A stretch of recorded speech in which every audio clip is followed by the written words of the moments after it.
I'm not be having much of the color marking on this because I cannot do much with this PDF document except for just being able to highlight. So starting with the background information, Yeats was more interested in his Irish culture, and he would use most of the allegories, but there's also like Greek mythology also involved in this. So Bursenland was the place of where Lancelot was at, or the Joyous Islands.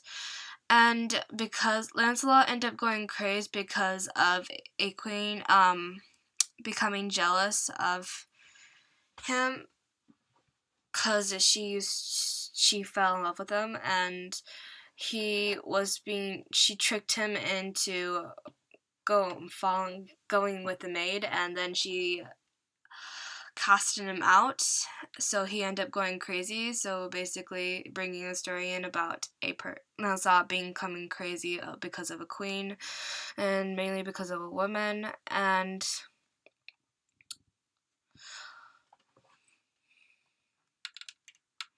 then also Seven Old Sisters.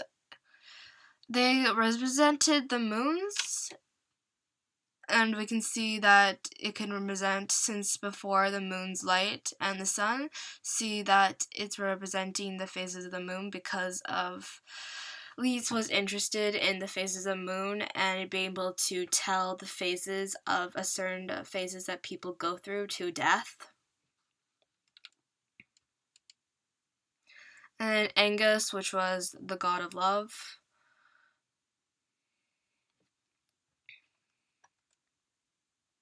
And Golden Bear, which means a casket. I think a casket, yes, a casket for people that go into when they die. It's interesting using golden.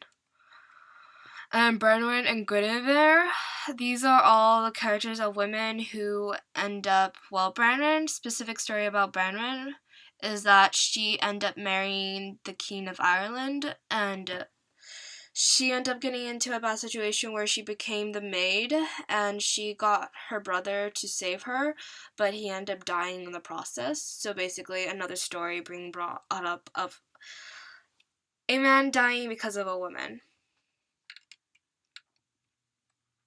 And the interesting word lines after is Otter or Fawn.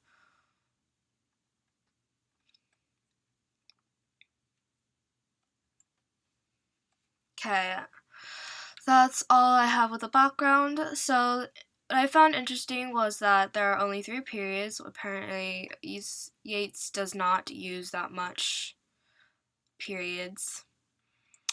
There are more commas than semicolons. So as I see it, as that the semicolons are more of a heavier stop, and the periods are more of a the actual stop, and semicolons are more of like that more longer stop, and the commas are more of like a short pause. So there are like more commas than semicolons, and then there are less periods than semicolons and commas.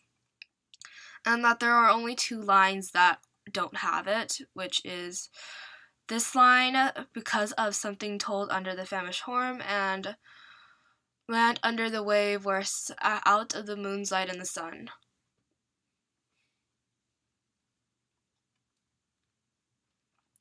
Both of these 2 lines have a similar meaning behind it. What I think that meaning is that because of the moon, land of white, when it's talking about the moon's light and the sun, which are both 2 things that have light.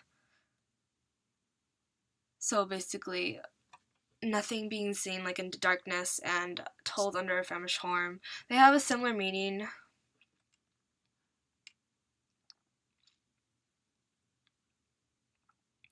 And there was a sort of too dim to be burdens on the hearts, sort of a darkness imagery.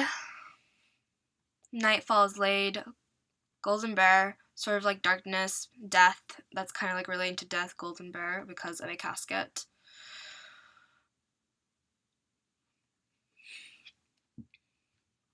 And another thing I saw with the periods, that in the beginning, which is the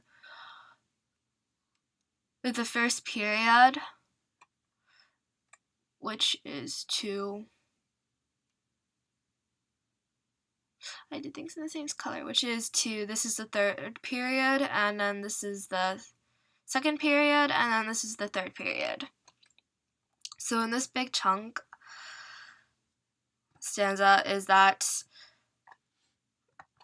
it seems like Yeats is talking about, it seems like he's talking more of like in a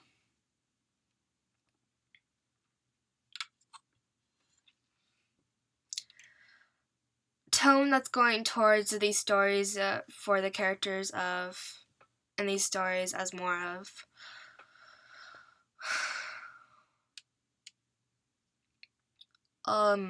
indignant tone of what happened to them. It seems like he's talking like that in that tone in the beginning.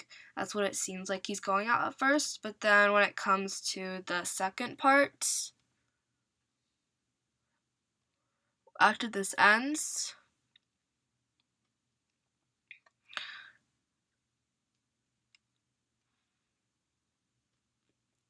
it still seems like he's talking about that similar tone, but not really. It's changed a little bit more because he's talking about otter or fawn and a woodwoman whose lover was changed to a blue-eyed hawk. I also forgot that about one of these characters, where Fonda, who probably too dangerous to talk about. Never mind.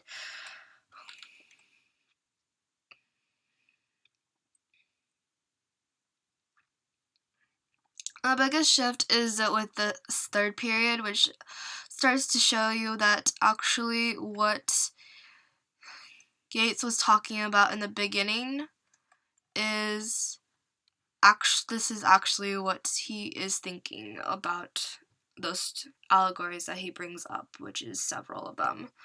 And he even lists them all at once at the same time, as in this section, and mostly in this section, and then a little bit here.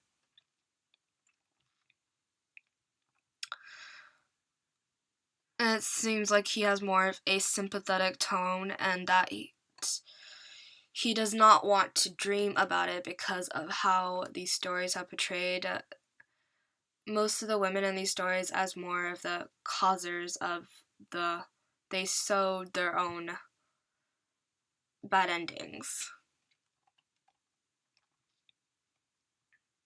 So as for my questions, what does Yeats mean because of something told under the famished horn? And also, the other question is, what does under the moon mean to the meaning of the poem? Or like, what connection does it have?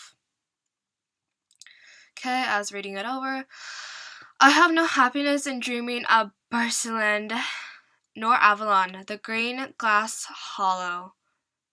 green hollow, nor joyous islet, where one found Lancelot crazed and hid him for a while, nor Ulua, when Noyes had thrown a sail upon the wind, nor lands that seemed too dim to be burdens on the heart. Land under the wave where out of the moon's light and sun 7 old sisters wind the threads of long-lived ones. Land of the tower where Angus has thrown the gates apart, and the wood of wonders, where one kills an ox at dawn, to find it when night falls laid on a golden bear. There are mighty queens like Branwen and Guinevere, and Leah and Laban and Fond, who could change to an otter or a fawn, and a woodwoman whose lover was changed to a blue-eyed hawk. And whether I go in my dreams by woodland or dun or shore, or on unpeopled waves, with kings to pule at the oar, I hear the harp string praise them, or hear their mournful talk, because of something told under the famished horn. of the hunter's moon that hung between the night and the day, to dream of women whose beauty was folded in dismay. Even an old story is a burden not to be borne.